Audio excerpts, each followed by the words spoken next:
With broad match, because the quality isn't necessarily there, it's cheaper clicks. So then in the long run, cheaper conversions because you're not paying as much for a click to generate that conversion. So that can be good. But like I said, you do need to stay on top of your search term report on a regular basis, even more so with broad match keywords. I would probably say in the region of maybe 3 to 5 days, every 3 to 5 days, at least for the first 14 to 30 days, get inside your account, go through the search terms report and add negative keywords. Otherwise, you will see a lot of informational based searches. You will see a lot of competitor based searches.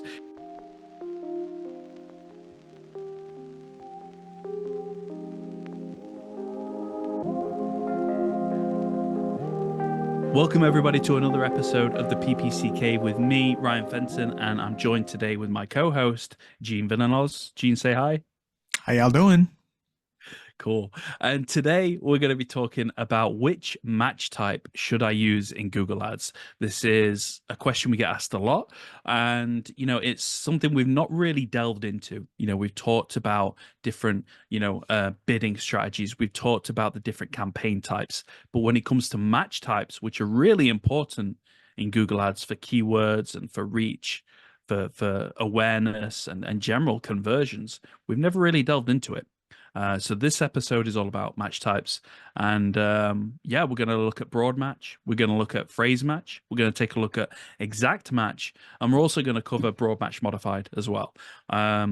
Gene, how are you been? You well?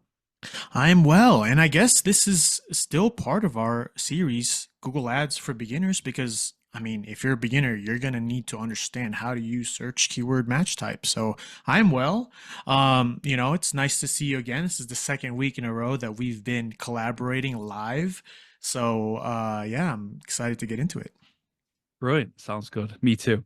It's nice to kind of get back into the swing of things and get into a bit of a flow, recording on a weekly basis again. But you guys, I don't think we're going to record next week, right? It's 4th of July for you, right? So Yeah, I'm out of town for 4th of July, but we'll definitely pick it back up. Maybe we'll definitely figure it out. We're not gonna miss an upload though. We're not gonna miss an upload. We're just not gonna record. So yeah, it might just be me next week. I yeah. might do something for the subscribers, so it's all good. But yeah, cool. Well, hopefully you have a happy 4th of July and enjoy your trek out of town. Save Thank me you. do you eat turkey, or is that no, that's Thanksgiving, isn't it? So, oh man, Maybe a I'm getting it all barbecue. wrong today. No, Yeah, that's it. But yeah, let's get straight into it then. And let's talk about broad match. Did you want to go first, or do you want me to take the lead on this one? no, go ahead. Yeah, we go ahead and go first, and I'll go after. Yeah. Cool. Okay. So when it comes to broad match, guys, I have found myself starting to use it much more. And I'm starting to use it in favor of phrase match, actually, because, it kind of opens the floodgates, so to speak. With phrase match, I've started to see some okay searches come through. It still shows up and triggers a lot of rubbish, in my opinion. So I really wanted to try broad match, and I've been trying it with a couple of clients. And of course, I've been seeing a lot of informational based searches. I've been seeing a lot of competitor, a lot of irrelevant searches come through. And that's why it's important to stay on top of the search terms report, adding negative keywords. But for the most part, once you get past all of that, which is probably the first initial week or 2 weeks, you actually start to see some really good searches come through. So I'll kind of keep reporting on that. But yeah, at the moment I'm testing broad match, really liking what I'm seeing. And I would encourage you guys to do the same. If you're Google Ads account managers, just give it a go. I spoke last week about experiments. Maybe try a small broad match experiment. Add in a few keywords, just kind of see how it goes for that initial month, and then review the data after that. But yeah, broad match is really on my radar at the moment. I'm quite hot on broad match again. So some of the benefits of bidding on broad match keywords, typically they're cheaper cost per clicks, and that's due to less relevant traffic. So like I said before, with broad match, it is quite vague. It does open up the floodgates a lot. But the main point is that, like I said, once you get past that, you can start to get that quality slowly coming through. But the point is that usually it's lower cost per clicks because the quality of traffic isn't really there. But the benefit in the long run is that that can actually be a good thing, because if you're using a broad match type not bidding strategy, keyword strategy, sorry, over time you may get cheaper conversions, because we know that when you bid on exact match, as we'll get onto later on in the episode, when you bid on exact match, you usually pay a premium for the quality of traffic. With broad match, because the quality isn't necessarily there, it's cheaper clicks. So then in the long run, cheaper conversions, because you're not paying as much for a click to generate that conversion. So that can be good. But like I said, you do need to stay on top of your search term report on a regular basis, even more so with broad match keywords. I would probably say in the region of maybe 3 to 5 days, every 3 to 5 days, at least for the first 14 to 30 days, get inside your account, go through the search terms report and add negative keywords. Otherwise, you will see a lot of informational based searches. You will see a lot of competitor based searches. You will see a lot of irrelevant searches come through if you don't manage it, if you don't add negative keywords, and it can eat up all of your advertising budget. So we need to make sure we're staying on top of the search terms report. The flip side of that is that it can actually be a good way to uncover any hidden opportunities you hadn't thought of. So when you're doing your keyword research, you have all your keywords laid out really nicely. You run the campaign for a month, and then you see, actually, I hadn't thought of this keyword, or I hadn't thought of that keyword, and it's showing up in the search terms report. At which point you're getting a lot of engagement, or you're getting a lot of conversions come through on that keyword. Add it inside the account. So you can often find like golden nuggets and needle in a haystack type of keywords when you take a look in your search terms report. Typically, I like to use it to. There's many ways that I like to use broad match. It can be used for awareness and for reach. Like I said, it triggers for a lot of different searches. So if branding, if awareness is really key, and just getting as many eyes on your brand as possible for you, then broad match could be a way to go. To generate a lot of interest, to generate a lot of awareness, to get a wide reach. So that's one of the ways that I use it. Another way would be if you're a brand new business, if you're just starting out with a Google Ads account, for example, then a broad match top of funnel strategy might work as well. Because why restrict things from day one? We want to keep things nice and wide and have that data in front of us. And then after 3 months or so, you start to see, okay, these searches, these keywords gave me really good conversions. Let's begin to narrow down. So you go from top of funnel to bottom of funnel, and it's a learning process. That's another way where I like to use broad match. But I always have, or I've started to at least, have a good mix of broad and exact match. Now, I audit a lot of accounts, and most of the time I see people with 250 broad match keywords lumped into one ad group, and it's just not optimal. What ideally you want is around 3 to 5 broad match keywords, and the rest to be exact match, because that way you have the best of both worlds. You've got the awareness side of things, you've got the reach side of things. Your ads can trigger for many different things with broad match, but you've got the quality there with exact match. With exact match keywords, the keyword is usually, or the search term, sorry, is usually going to align very closely with the keyword you're bidding on. So you get the quality of traffic, you get the quality of search coming through the exact match keywords, but you get the more top of funnel, broad and reach and things like that through broad match. So that's kind of my approach at the moment, is to have 3 to 5 broad match keywords, because if you have a full 15, 20, 30 keywords all broad match, then it's just going to go crazy. You're going to get a lot of low quality search traffic coming through. It's just not optimal. So I like to cap it out at about 3 to 5 broad match keywords. So we're not just spending all the money on broad match. Exact match keywords can have a chance to advertise as well and have a chance to trigger and show. So that's what I like to do. And as a side note, if you're using manual bidding, you want to have a low bid, because again, with broad match keywords specifically, keep that bid low, because it can get carried away. It can trigger a lot of searches if you allow it to. So you don't want to go in and give broad match keywords £2.50, $5 max cost per click. You want to keep it somewhere in a pound or a dollar max cost per click, maybe even lower, just to kind of start off with, and then see where you go from there. Um, so yeah, Gene, Broadmatch, what's your thoughts on it? Have you started to use Broadmatch like me, or are you where are you at? Yeah. You know, with me, I think just like, bid strategy or anything in Google Ads is really important for us to utilize all the tools that we are given. So yeah, I use broad match along with exact and phrase. But the way that I use broad match, speaking specifically from an e-commerce perspective, is more so if the account uh, either has broad match already, and I could see historically that the conversion settings are accurately set up, and those specific broad match search terms have gotten us conversions or even a good return on ad spend. That's something that I usually don't touch if the broad match search terms are already existing in a previous client's account and doing well. So that's, I guess, one way I would leave broad match in.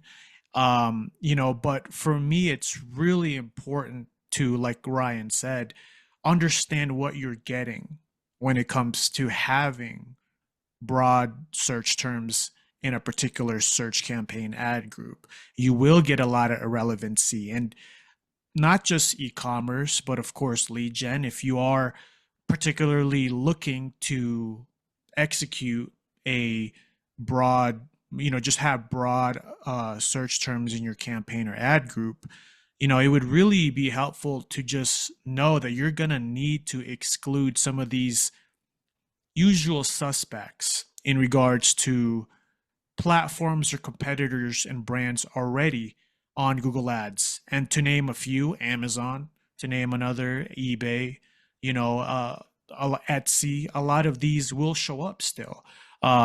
So what I like to do if I know I'm going into a campaign that has broad match is to know that I need to set up a negative keyword list. I'll ask ChatGPT, here's my website, list out all the competitors adjacent to my industry, put that in a CSV, upload that. Then I'll do the same for platforms, as I mentioned, eBay, Amazon, Etsy being just a few of the usual suspects. And then disqualifiers that are research based. What, why, how, why, if versus all those crazy search terms. All these broad match negative keywords need to also be in if you are going to use broad match. Like Ryan said, the cheaper the traffic it is, then the more volume there's going to be. And for you to save time combing through search terms, the search term report, have those different keyword lists ready to deploy, especially in a broad match, ad group or any search terms that contain broad match within an ad group, make sure you have that. But particularly for me, I don't use this from an e-commerce perspective on any new campaigns or new accounts. I will start primarily exact and phrase, but I understand the value of it, and I understand the value of having a place for broad match because there are all these tools that were given by Google Ads, and it's up to us as managers to be able to, experiment and either drive the average cost per click down or maybe drive more volume of traffic to this particular search term that's broad. So I do believe absolutely that there is a place for this, but for me, I usually will start with exact and phrase. If I see conversions around exact and phrase, I'll implement a broad match in there with my negative keyword list ready to upload so that I could get that similar traffic. It's kind of like if you already maybe capped out on scaling a particular campaign and you want something similar, but the traffic is not going to be as exact, I'll turn on search partners or I'll turn on display, so that only happens when you've established the conversion value and conversion volume and know the type of search terms that you're getting. So yeah, I definitely use broad match. And for e-commerce, the last thing I want to say about this is I'll usually use a broad match search term with a unique, manufacturer part number attached to it.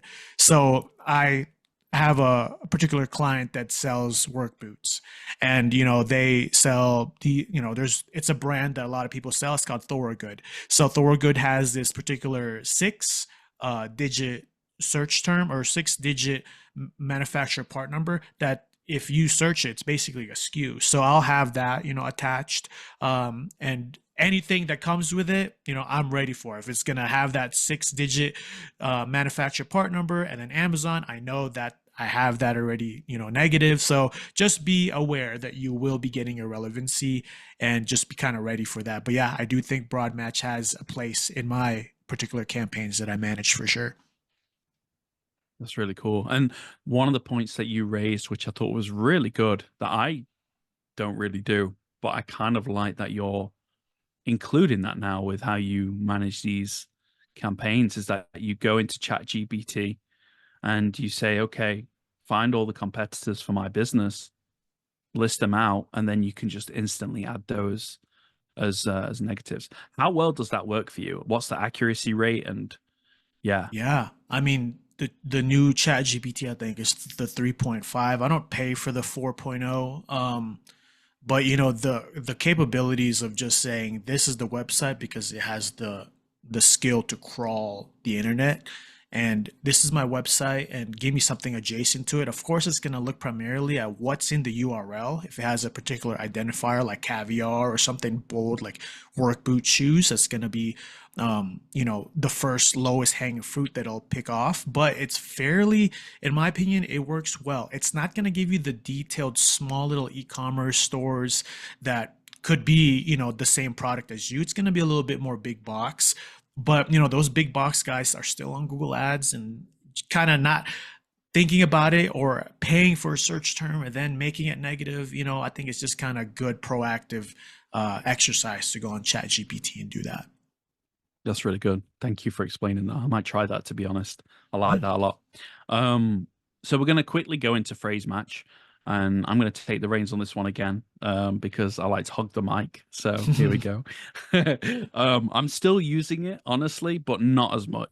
Like I said recently, I don't like to stagnate. I don't like to get too stale and do the same thing over and over again, unless obviously it's working. I'm a big believer in, if it isn't broke, don't fix it. But that's not to say that I don't like testing, because I do. I do like testing in the background. If the client has a 20% budget, maybe even a 10% budget, that they're happy for me to allocate to experiments and testing and things like that, then that's what I'll do.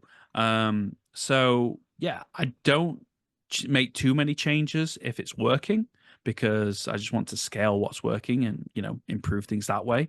But at the same time, I don't like to fall into the trap of doing the same thing over and over again, and not really growing as an account manager. I always try and use the latest tips and tricks and everything that Google put out there in terms of the documentation, as well as fellow marketers and fellow Google Ads account managers. I think there's that saying or something about, you know, if you teach, you learn twice, or something like that. Or if you really want to get good at something, teach it, or something like that. So yeah, but I do believe that I think you should test different things and not get too stagnant. For example, a couple of weeks ago, I think I released the episode about using the new Google Ads interface, and I suggested to a lot of people to jump on it now, before August comes around, which is when Google are going to sunset the old interface. And I still maintain people should do that. Get to grips with the new interface now while you still have the old one, and just not usually, but slowly phase out the old one for the new one. So that's just an example. But coming back to phrase match, I'm still using it, but just not as much. I'm very broad match heavy at the moment. I'm really enjoying that, seeing the results that I'm getting once I get over that initial hurdle of those search terms that are coming through. It can be quite good. So there's still a place for phrase match. It's not what it used to be. Let's put it that way. Because when broad match modified was discontinued back in July of 2021, Google blended broad match modified into phrase match. So what phrase match was originally has changed over the last couple of years. And honestly, I don't think it's as good as it was. So you get less relevant traffic. And, whereas before, we're talking like 3, 4, 5 years ago, the quality of traffic was much better. I was happier to bid more aggressively on phrase match than I am now, So, and because I'm seeing much more better results with broad match, I'm inclined to kind of go that route or route for the American listeners, I should say.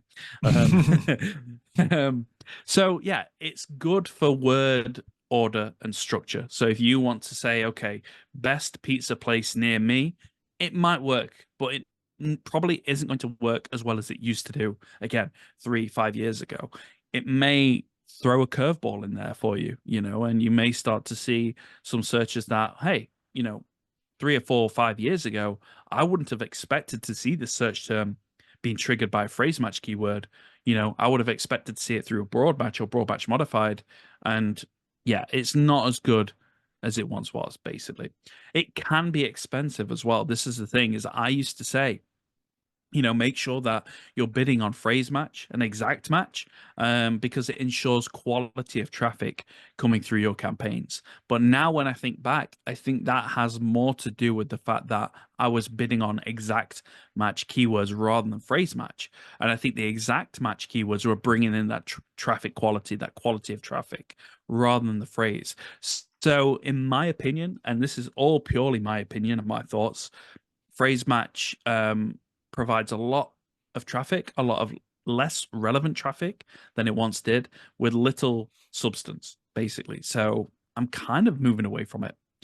Again, guys, if you're using manual bidding, make sure you kind of have a mid to low range. I would have said a mid range, but again, similar to broad match, I would say mid to low range is about right. So, for those guys out there and girls who like to listen to the podcast and watch us on YouTube, if you're a manual freak like me, then you want to make sure that when it comes to phrase match, you're keeping it somewhere in the region between, say, 50p, 50 cents, all the way up to probably like $2 or £2, just to begin with, and see where you go from there. But yeah, honestly, I used to be a big fan of phrase match, but in recent times, not my favorite anymore. Gene, what are your thoughts? Yeah, just kind of like broad match, there's room for phrase match also. And I apologize to the audience if they think I'm copping out with saying everything has a place or everything depends. I'm trying to be as specific as possible, but the thing is with Google Ads in general is it's a live auction with people coming like out in and out, bidding high, bidding low. There's so many different things you cannot predict. So for us to be well versed and execute both or all three, broad, match, phrase, and exact, I think that is the only way to be a successful PPC manager, where we talk more in a gray area as opposed to black and white. So for me, I do use phrase match.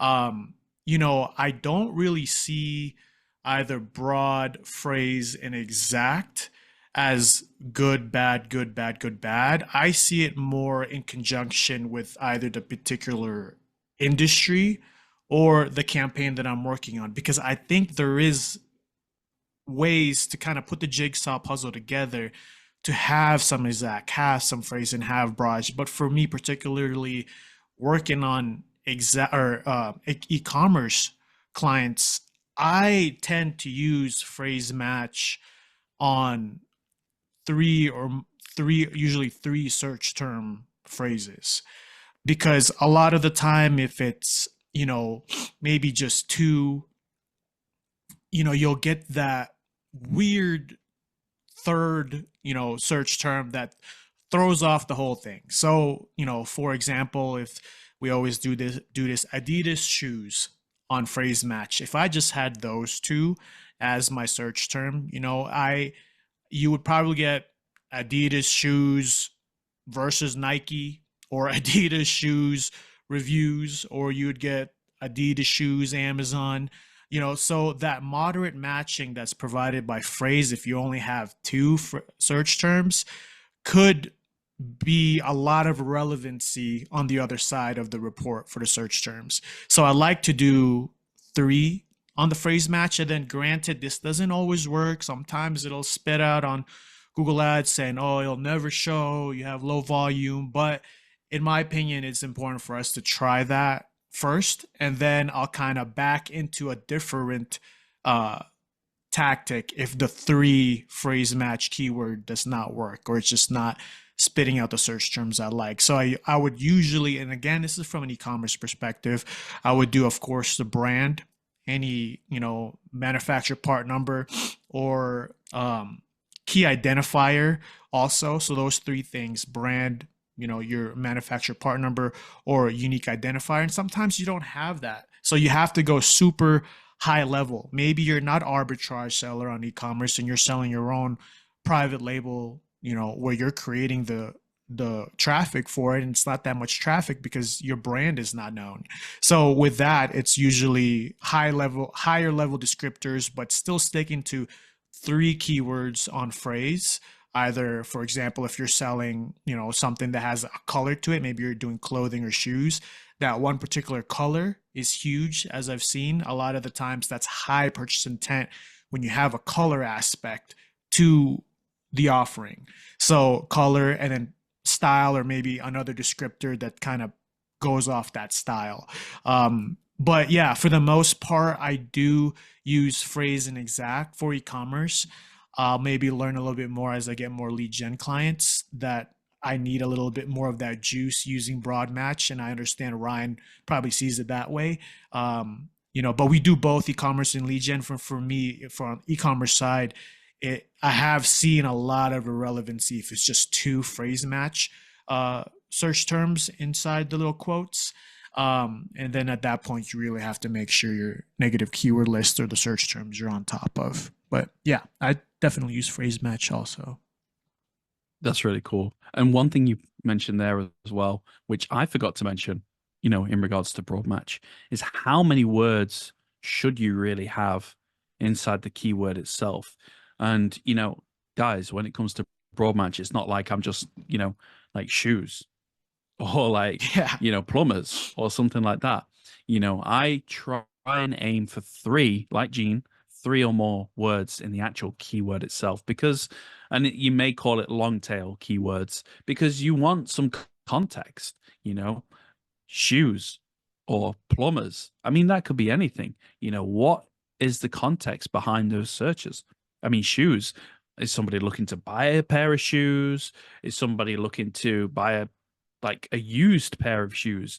Are they looking to do like a project for college or school, and they need to get some research on shoes or the history of shoes? Who knows? It could be anything. The same with plumbers. Plumbers as a search term on its own. Are they looking for plumbers? Are they looking to, get a job as a plumber, or information about becoming an apprentice plumber?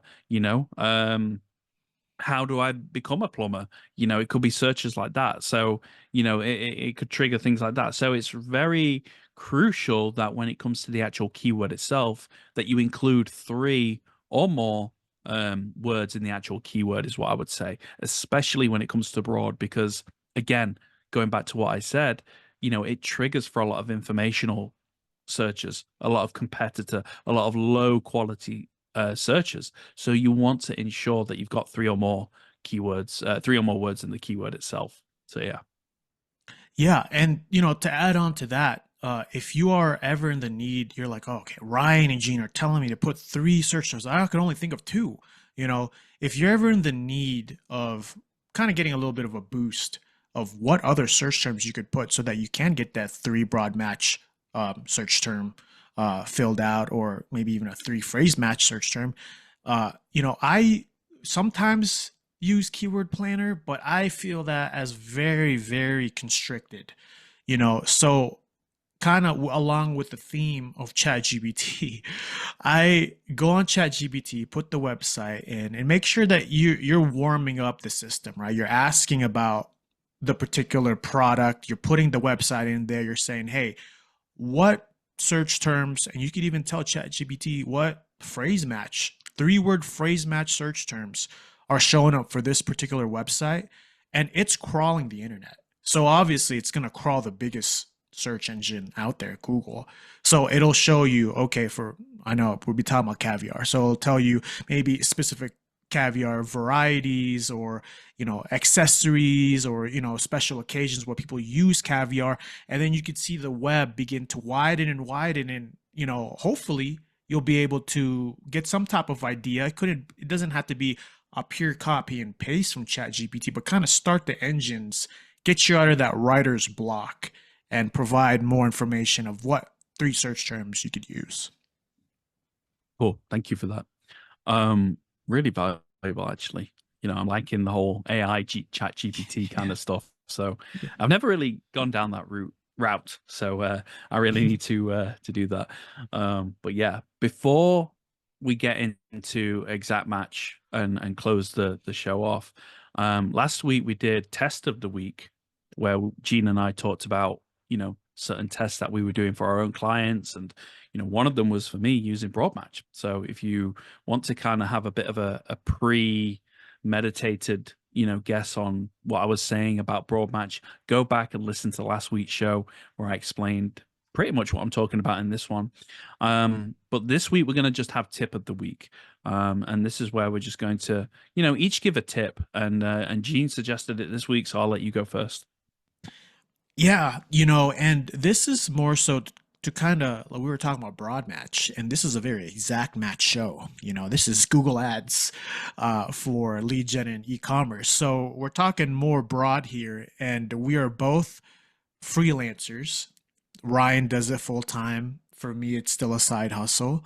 And every freelancer that does Google Ads, PPC management, or even just client-based management has to understand how to set expectations.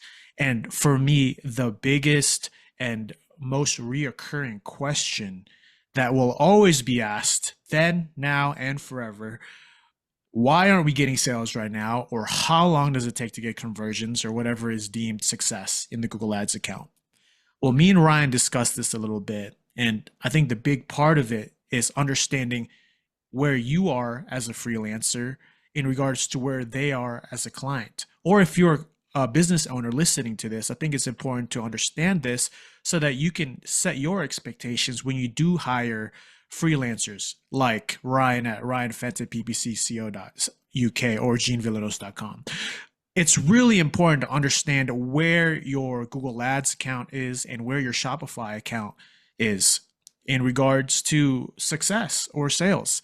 For someone to ask when the conversion is going to happen, and it's not even been a month or 2 months or 3 months, and we could see, if we were to look at the Shopify stores, that there has been this consistent decline year over year for the last 3 years, you're really asking a lot from a PPC manager, because they're only one part of your digital marketing strategy. So for me, the tip is, if you're a freelancer, have that conversation with the client again, because even if you had that in the kickoff Zoom call, it takes a while for us humans to really understand something. I think it's something like 7 to 8 times where you need to see it and hear it in different ways. If it's anecdotally saying that it's going to take time to get conversions, that might not work. If they're still kind of barking at the same tree, then I would go in and show, hey, this is what we did in Shopify last year, the year before that, and right now. And you could see for yourself that it hasn't been going well. And that's probably why we're working together. So just showing statistics instead of just qualitative, you're also hitting them with the quantitative, because it's harder to argue with something that's statistics. It's easy to argue with Google says, or it's best practice, or we should. Those type of things as a freelancer doesn't provide as much credibility as actually showing the data of where either your Google Ads account is, and where your ROAS is, where your conversion value is, or even your Shopify sales are. And that kind of provides more of an expectation, and sets the expectation of, hey, maybe I do need to be patient and understand, because I can't put my whole business on this guy. He just got onboarded. So that for me is so basic, right? But sometimes we forget that we could use statistics and not use them against the client, but we could use statistics to kind of answer a question, their question with another question, right? What about you? Well, first, any thoughts on that, Ryan? Then you could talk about your tip. Yeah, just before we hit record, we were talking about this, and I still maintain the fact that I think it's a really great way of opening up a conversation. I've fallen guilty so many times of, telling clients, you know the truth. It is the truth that it does take time. You, me, every account manager, or I would say every honest good account manager, says that Google takes time. It's not that it can't work, it's not that it can work, but what we need is the time. We need the data inside the campaign, we need the data inside the account in order to make data driven decisions. Otherwise we're just optimizing blind. So this is why, and Google themselves say that it takes 90 days for a search campaign to be dialed in. I think I've mentioned that before. For performance max campaigns, it's 45 days. So it's not a case that you just turn on the campaign and you start converting straight away. It definitely takes time. Even if you did have a great week after turning the campaign on, I would still say, well, let's just see how the next couple of months go. What I'm trying to say that is that a lot of the times I just say to clients, it takes time. Gene says that, well, rather than just saying that, why don't we open the floor up a little bit and say, well, based on XYZ, what you've told me about your business, you know, you've said that, in winter, it's your quiet period, for example, and you're expecting to have 50 leads a week or, a million sales in a day. Based on what you said originally to me, what makes you think that could happen? And that's not in a mean way. That's not trying to, have a go at anybody or anything like that. It's just basically saying, this is the data. This is what you've told me about the market that you operate in. You know your business and market way better than I do. Um, how can I generate, 50 leads in a month, for example, in your quietest period, based on what you've said, and then that opens up a question rather than just shutting someone off straight away of like, it takes time, so pipe down. That's not good. And I've done that, and it's not nice. Me too. And well, this is the thing, but we all learn, we all try and strive. I would like to think, to become better account managers. And this is something that I'm learning from you that I'm going to implement, is saying, well, rather than just saying, it takes time, based on what you've told me, why do you think we can achieve this when this is happening in the background, for example? So that was really good. I really appreciate that. My tip of the week, I had to kind of think long and hard. And going back to it when I first started Google Ads, you know, and this applies to freelancers who are just getting into Google Ads. This applies to business owners, everybody. Don't overmanage your account. Don't overmanage your Google Ads account. For me, when I just started out, it's exciting. You've learned how to do, PPC campaigns, Google Ads. You're excited to put it into practice. You want to be in the account every day, taking a look at the search terms that are coming in, adding negative keywords, because it's that excitement. And, especially when you land your first client, you want to make sure that you're doing everything by the book. You don't want to waste a penny of the advertising budget. So you might be in the account more frequently than you should be. The problem with that is you start pulling your hair out like me. And the problem is that you need to let it settle. You need to allow it the time it needs to optimize. You can't be going in every day or every 2 days, maybe every 3 days, and making changes, making optimizations, because the platform, the algorithm isn't having a chance to breathe. It's not having a chance to optimize. One day you want to use maximize conversions, the next you want to use manual bidding. Okay, we're going to go for broad match keywords now. Now we want to do phrase match. Okay, now we want to target this location. Now I want to target that location. You're making too many changes every other day, and the account is just going to the algorithm's going to get confused. It's saying, what are you trying to tell me? What are you wanting me to do? And the ads aren't going to run as effectively as they can be doing. You won't see the performance that you would naturally get if you just kind of backed away a little bit. So don't overmanage your campaigns, take a break. It's true. I am in the account on a daily basis. I might not make changes on a daily basis. I just want to see what clients of mine are converting. Are we spending the budget? Really top level stuff where I'm not actually making any optimizations. I'm just monitoring performance because that's what I've learned to do over the years that I've, been a Google Ads account manager. If go in the account every day, then you just run the risk of over managing, and it can be detrimental to success. So try and stay away. And the analogy that Gene and I like to use is that it's like looking at a stock market chart. There's a lot of different trading platforms out there, and some of them allow you to look at like 7-day charts. You can even look at 2-day charts, 1-day chart. I think even there's like an hourly chart, a 5-minute chart now that you can watch where you can literally see the stock market going up and down. And if you're a trader, if you're on like a 5-minute, if you're a 5-minute stock trader or something like that, and you're looking, okay, I really need this stock to go up, and you're individually watching all the charts go up, and then it just sinks. It's so. What am I trying to say? It's just you're not doing yourself any favors. Put it that way. You're pulling your hair out. You're stressing yourself out. Just let the campaigns, let the account breathe.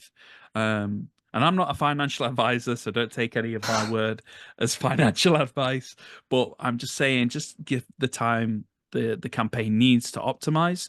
And I would say every 7 days, every 10 days, every 14 days, somewhere in that realm where you go in and you make a change.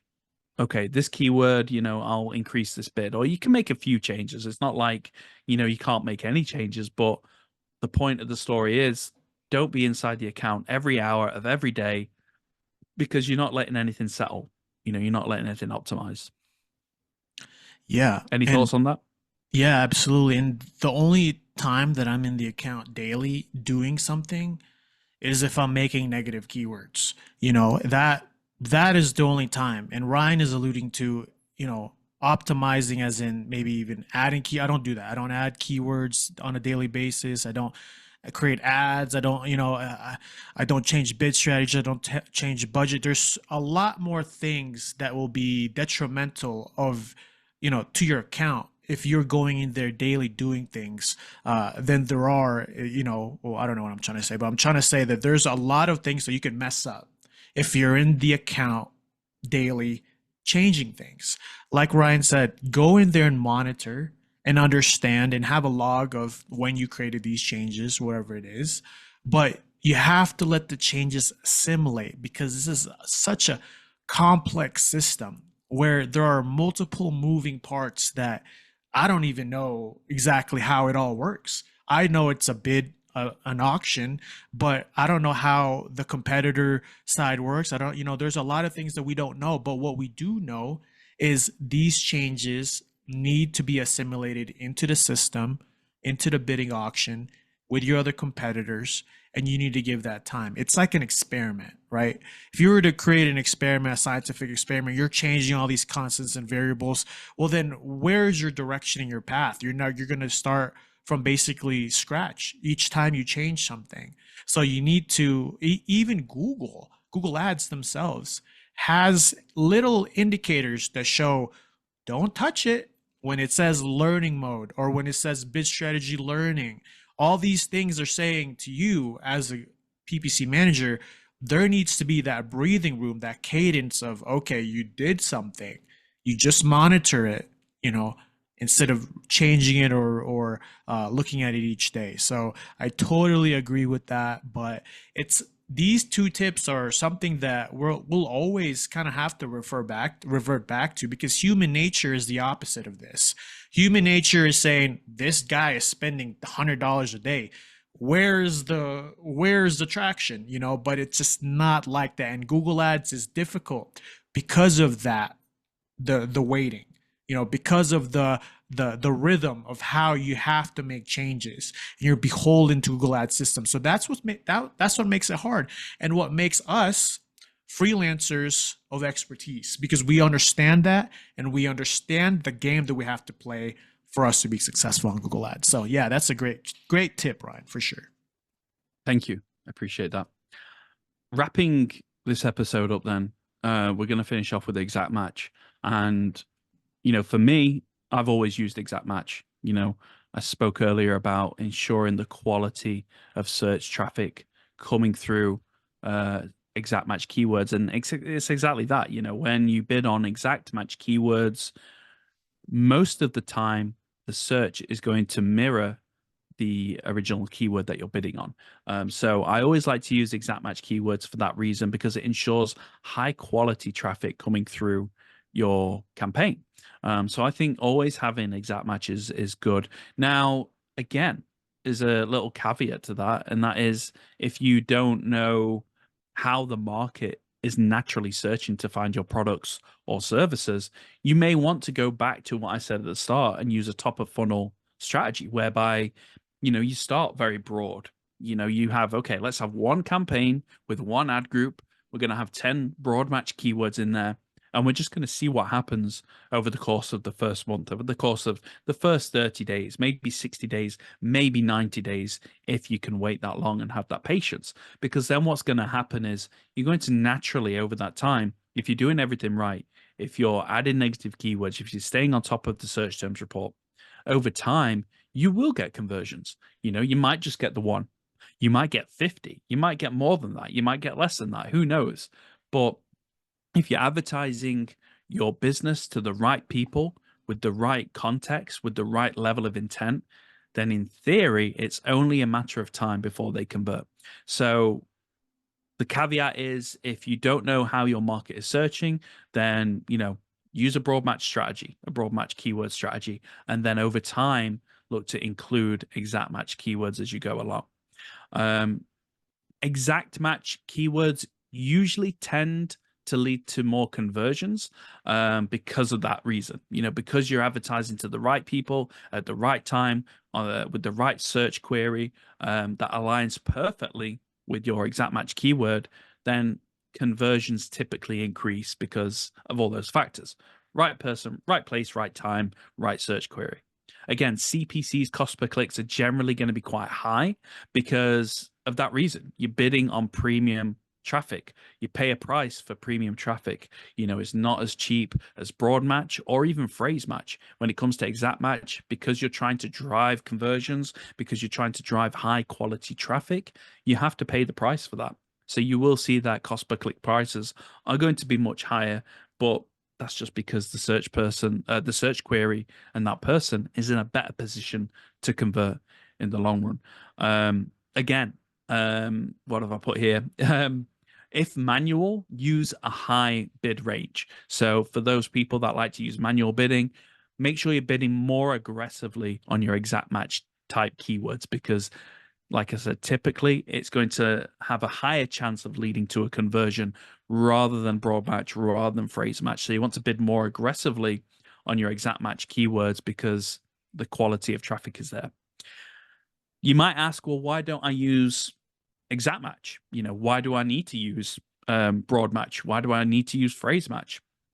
If you use exact match only, you're very restrictive. You're putting a limit on what you may show up for.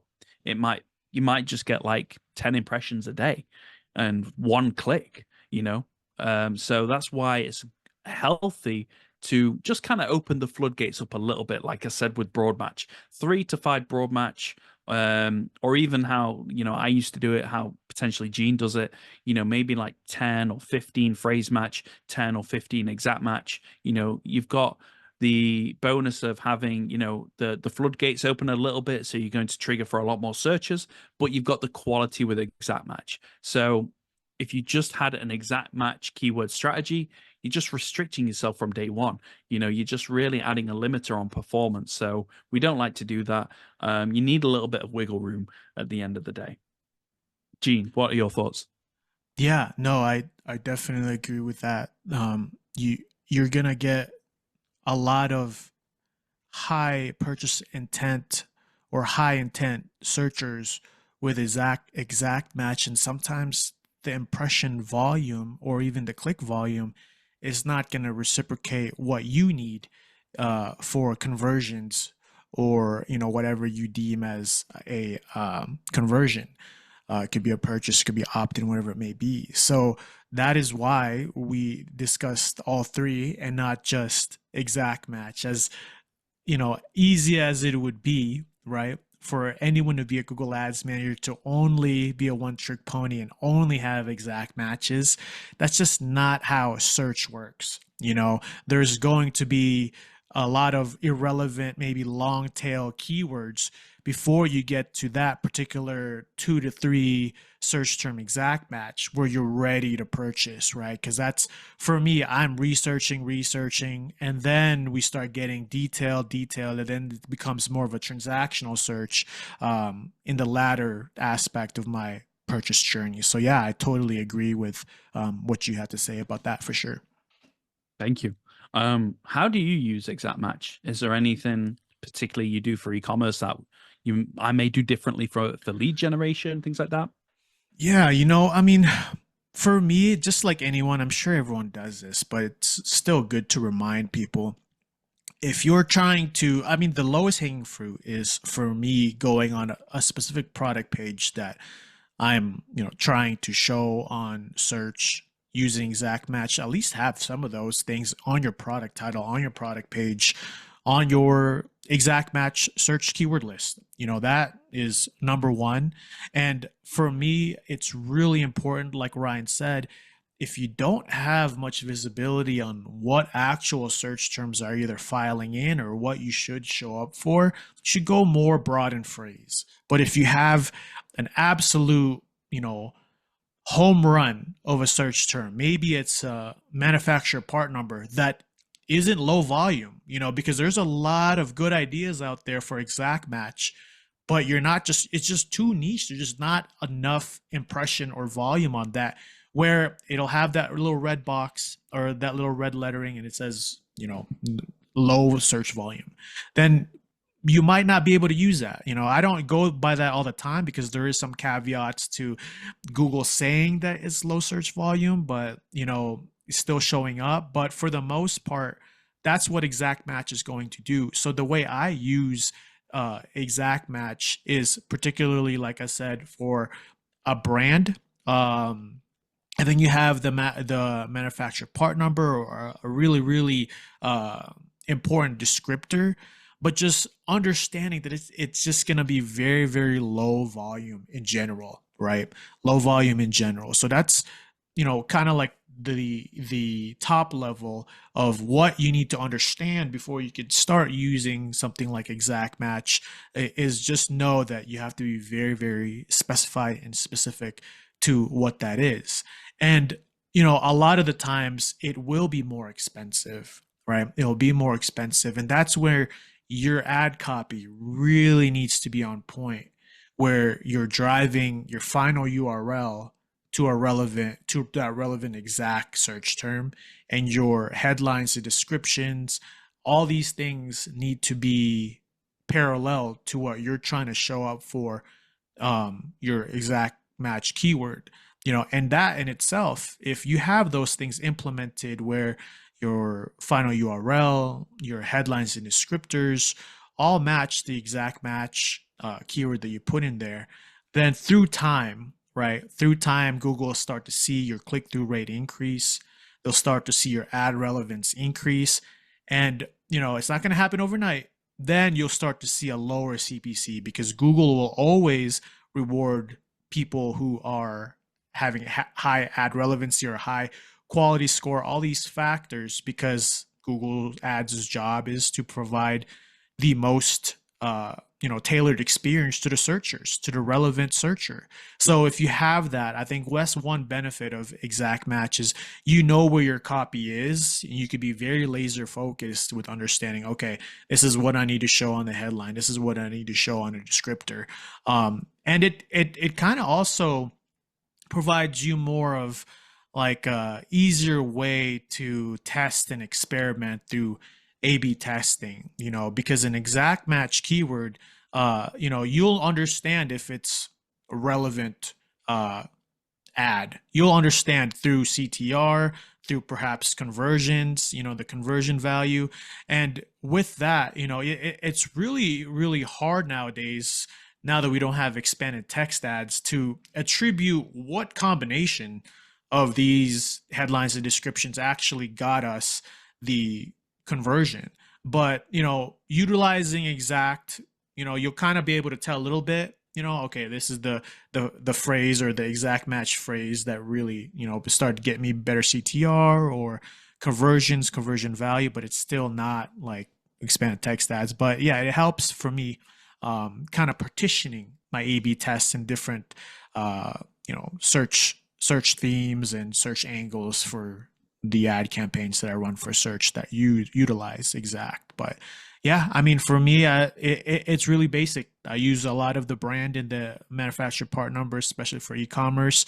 Any long tail search terms that may be adjacent to those manufacturer part numbers, like really detailed identifiers of what is actually being sold.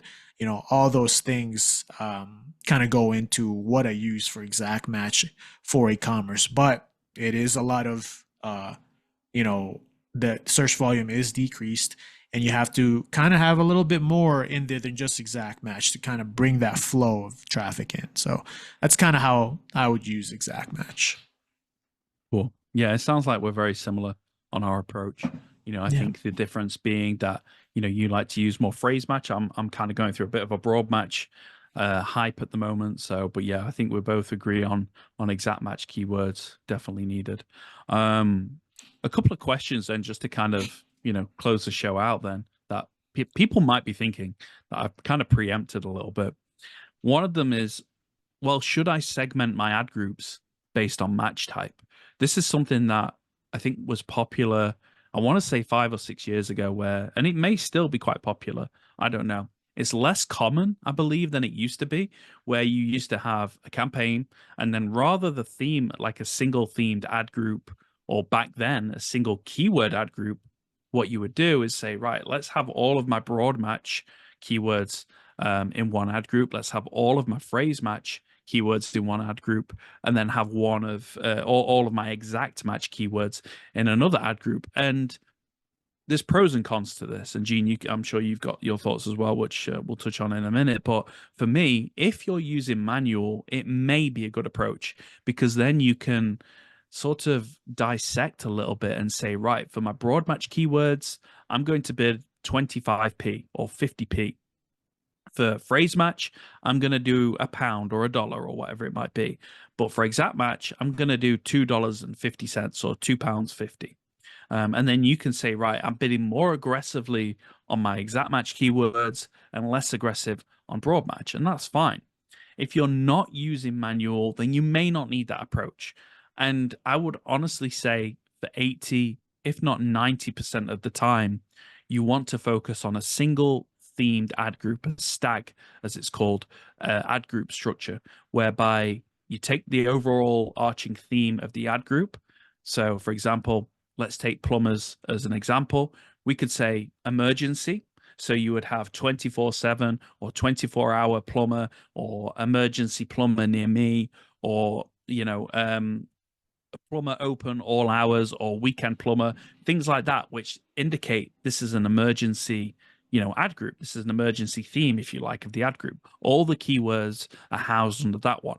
Then plumber near me might be, plumbers or local near me ad group could be plumbers in my area, local plumbers near me, plumbers plus location. So plumbers, Denver, or plumbers like, Dallas, or whatever it might be, however specific you want to get. I would say 90% of the time, focus on a single themed ad group structure. It's only now and then when you probably would want to segment by match type. What do you think about that, Gene? Do you agree, disagree? Yeah, I've tried running ad groups from a match type level, and I'm sure it could work in a particular industry or a specific account or campaign.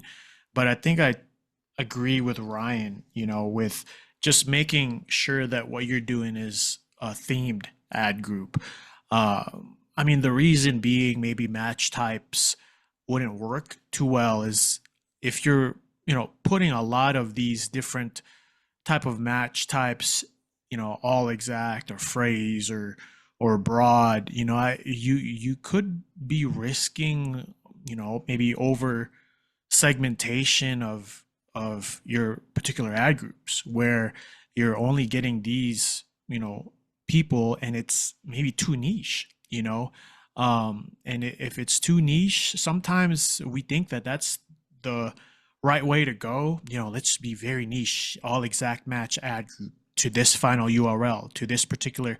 But if it was that easy, and if that was the box that Google's algorithm thrived in, then anyone could be a PPC manager. But it's such a unique with multiple variants and variables to distinguish this is going to be put in front of a searcher and this won't, this will be and that won't. So I think when we over segment at times, it could provide a little bit more of data fragmentation where we're not really understanding the big picture because we're so focused on just lumping in the same exact match search terms or the same phrase match search terms that we don't have that breathing room, as we would if we created more of a theme, like Ryan said. So definitely have seen that before, but had any success with it, unfortunately. So yeah, those are my thoughts about that.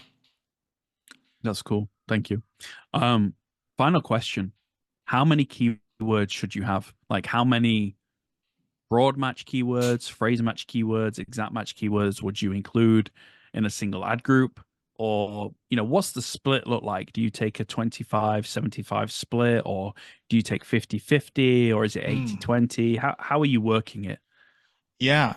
So for me, I would say beginning, right? Beginning strategy would probably be like 60-40, maybe even like 60% exact and phrase, and then 30 to 40% broad. I do lean more into phrase and exact keywords than broad, like I said before, especially in a beginning campaign or account. I'm not putting that broad match search term in there, search keyword in there until I've seen a little bit of the data that we've gotten with just phrase and exact.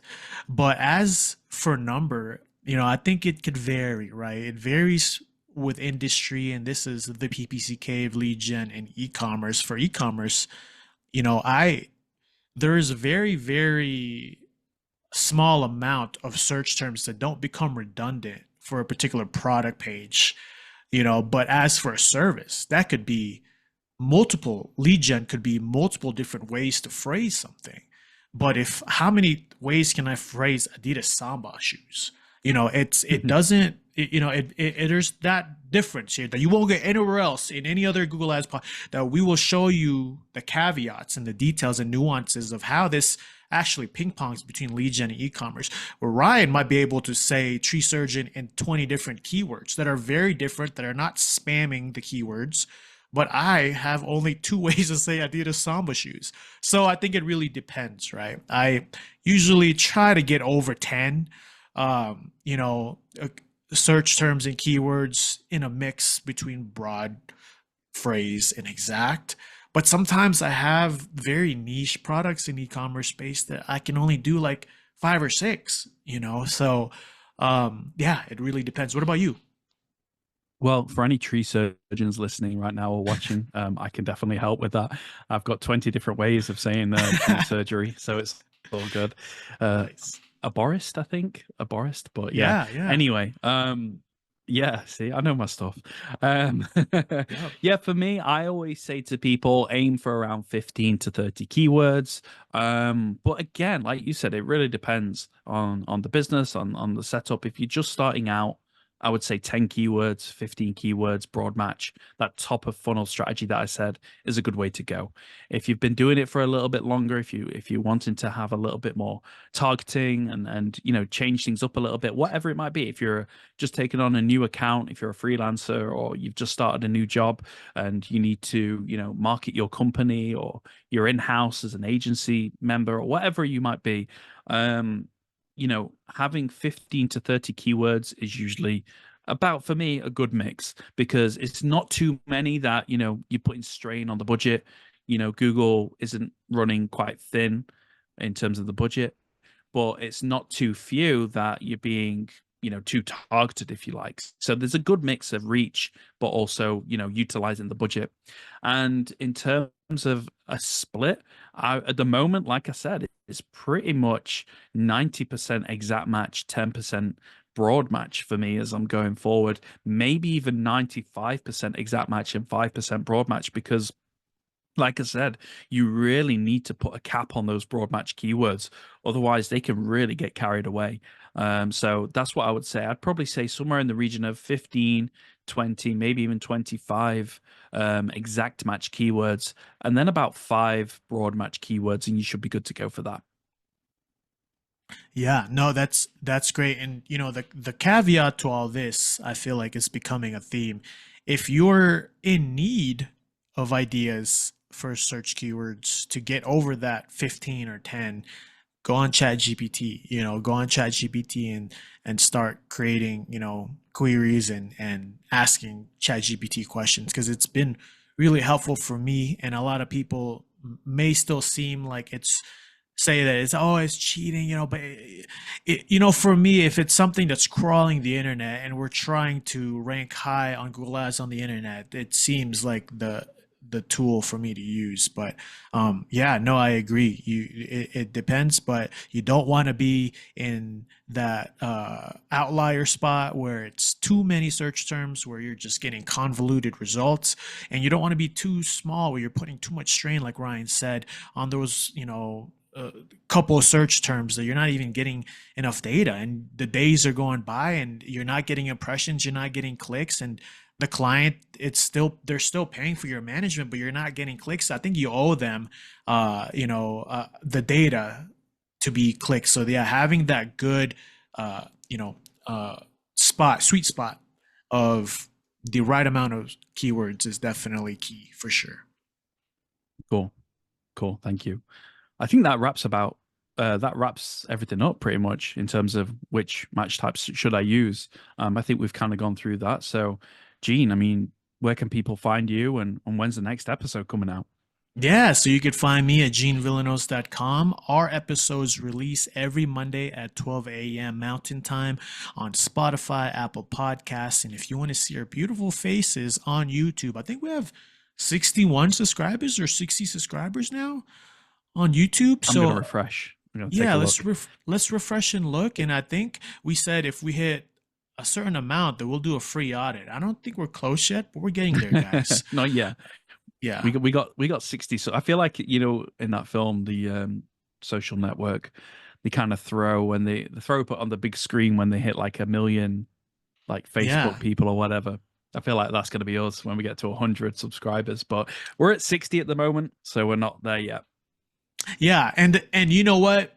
Even though we're only at 60, we're closer to 100 than we are 0. So that's one way to look at it. That's a great perspective on But life. yeah, but what about you, Ryan? Where can people find you?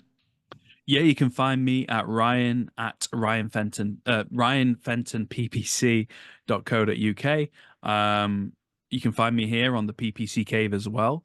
I do have x.com, but I'm terrible at updating it. I'm kind of just, put it on the back burner for now, really. So I'm not really updating it as much as probably I should do. But if you have any needs for audits, consultation calls, monthly management, basically anything and everything related to Google Ads, you can schedule a call with me, ryanfentonppc.co.uk, as I'm sure you can for Gene as well. Yeah, or if y'all are subscribers, I'll do you one better for that. If y'all are subscribers and you have a question, just DM me on Twitter. just DM me on Twitter or IG, and then we'll take it from there. If you need a call set up, or if I could just answer a quick question, I'll be more than happy to do it if you're a subscriber. If you're not subscribed, you should subscribe first, and then I'll answer your question. But yeah, that's the PPC Cave at gmail.com if anyone does have any questions. And we're here every Monday. Even though we could be busy, we still try to make it a priority to provide value for PPC managers from an e-commerce and both lead gen in e-commerce perspective. And we'll continue on with a new series and other things related to even just client work and freelancing, alongside with what we've done in the past with just Google Ads, PPC management. So if there's nothing else, we'll talk to y'all later and have a good week. Bye-bye for now.